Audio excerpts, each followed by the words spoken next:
Saudara, yang juga jadi sorotan, 9 jenazah korban kebakaran pabrik pakan ternak di Bekasi, Jawa Barat yang terjadi pada Jumat lalu hingga kini belum teridentifikasi.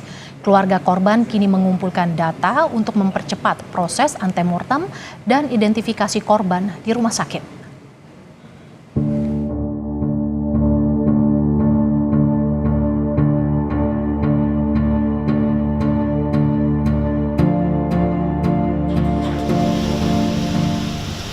Proses pengumpulan data korban kebakaran pabrik pakan ternak di Medan Satria, Bekasi, Jawa Barat terus dilakukan di Rumah Sakit Polri Kramat Jati. Rumah Sakit Polri telah mengumpulkan 23 sampel DNA postmortem untuk mengidentifikasi korban. 23 sampel itu berasal dari 11 kantong jenazah dan sebuah wadah kotak berisi bagian jasad korban.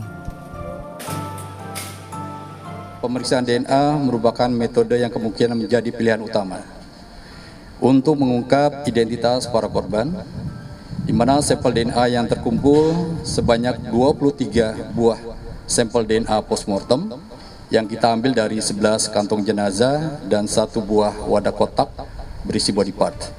Kemudian kita ambil juga 12 sampel DNA pembanding antemortem dari 9 keluarga yang melaporkan. Namun kondisi yang saat ini kemungkinan adalah DNA, sehingga DNA karena membutuhkan waktu yang cukup, sehingga tentu saja kita meminta kesabaran dari para pihak, terutama keluarganya untuk bersabar. Demikian.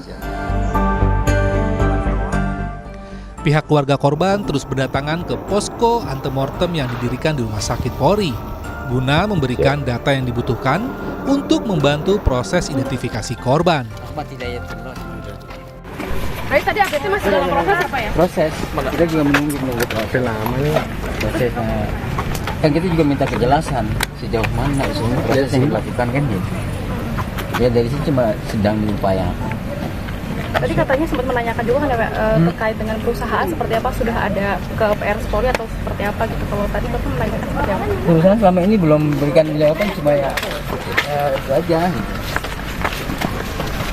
Kami juga berharap nanti kan ada kelanjutannya nanti kan untuk keluarga kami. Karena ya semuanya harus bertanggung jawab dari.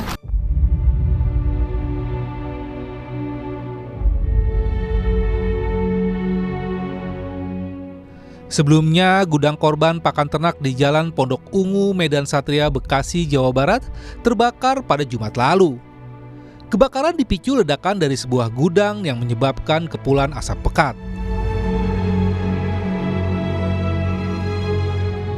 Sejumlah karyawan kemudian berlarian dan mengarahkan sopir bongkar muat barang keluar membawa truk untuk menghindari area kebakaran.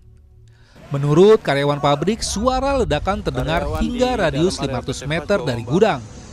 Api baru dapat dipadamkan setelah petugas pemadam kebakaran berjibaku menjinakkan api selama 25 jam dengan mengerahkan 23 unit mobil pemadam kebakaran.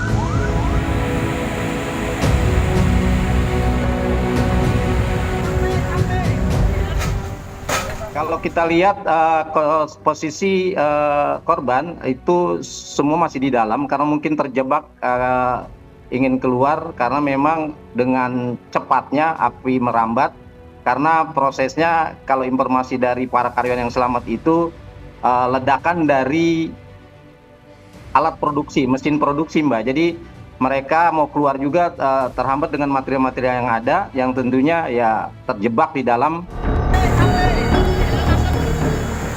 Akibat kebakaran, 12 karyawan yang sedang bertugas menjadi korban.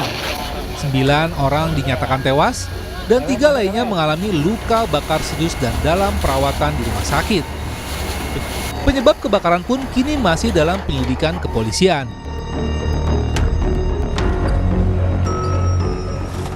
Tim Liputan, Kompas TV.